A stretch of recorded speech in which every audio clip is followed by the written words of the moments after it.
Olha, pouco tem se falado sobre o mormo nos últimos meses, mas após um ano da confirmação do mormo aqui no Rio Grande do Sul, a erradicação da doença ainda não tem prazo. E começa amanhã o segundo Fórum Gaúcho do Mormo. O evento acontece aqui dentro da UPF e para falar sobre este assunto nós convidamos o professor aqui da universidade, idealizador do fórum, João Ignácio do Canto. Professor, seja bem-vindo ao UPF TV. Eu queria começar já lhe perguntando e lhe pedindo para explicar o que é o mormo, essa doença que atinge alguns animais. Bom, o mormo é uma enfermidade que ocorre principalmente em equídeos, né? O cavalo é um reservatório obrigatório, mas pode acometer outras espécies como grandes felinos. Existe registro no Irã de grandes felinos que foram contaminados consumindo a carne crua de cavalos que eram portadores da bactéria. E outros animais, camelo, por exemplo, em Bahrein, que é um paizinho lá no Golfo Pérsico, também apresentaram um surto clínico muito expressivo, muito importante. E ela acomete também o homem, portanto ela tem um caráter zoonótico. Pois é, o homem pode adquirir essa doença de que forma, professor?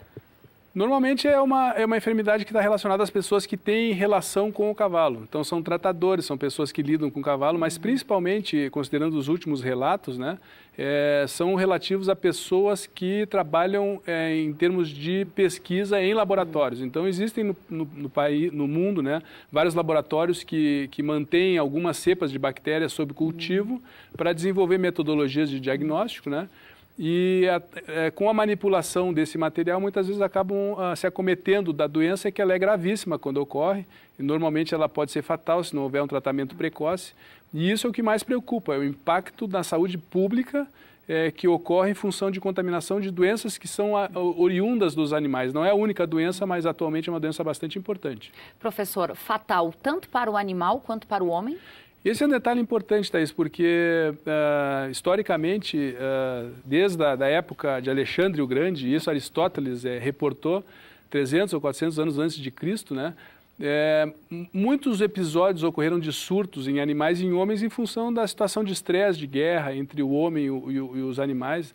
E isso em várias revoluções e guerras, isso acabou sendo repetido, sendo que o episódio da Guerra Civil Americana, em 1860 e poucos, né, também dizimou praticamente um rebanho de 3 mil animais e muitos homens morreram.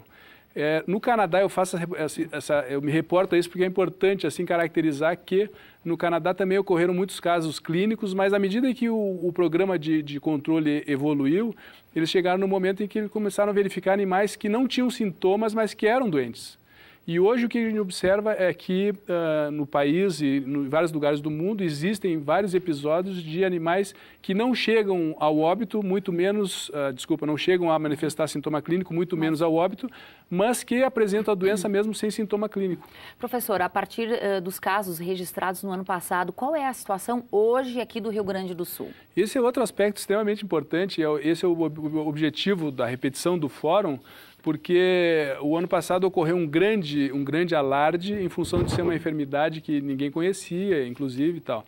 Agora, como nós já sabemos uma evolução desse problema e existem alguns animais, como eu já disse, que não apresentam sintomas, a tendência é que se acredite que o problema está resolvido, mas na verdade não. Na verdade existe uma necessidade de nós continuarmos trabalhando no sentido de divulgar o conhecimento para as pessoas ligadas à cadeia produtiva equina e trazermos autoridades do mundo inteiro, que é o que vai acontecer no fórum amanhã. Então a doutora Karine já está presente aqui, não está em Passo Fundo por causa da chuva, né? Da França, vai chegar uma americana hoje, daqui a pouco, a doutora Vânia, o doutor Fernando, que são pessoas do Nordeste, o Pedro Paulo também, que são autoridades do assunto no Brasil, para nós fazermos uma discussão internacional com as grandes referências, né, de países que são livres e países que são endêmicos, né? Eu acho que esse que é o objetivo, vamos dizer, da condução que nós estamos propondo. Professor, o evento que começa amanhã às 8h30 da manhã no Centro de Eventos, vai até quando? Bom, amanhã nós começamos cedo, porque a previsão é de termos casa cheia, como ano passado, nós tivemos mais de 450 pessoas, né? E esse ano esperamos também um grande público, né? Trabalharemos de manhã e de tarde com palestras, enfim, E na sexta-feira nós vamos ter uma conferência internacional com vídeo, participação da pesquisadora responsável pelo diagnóstico no laboratório de referência da OIE, que é na Alemanha, em Jena, né?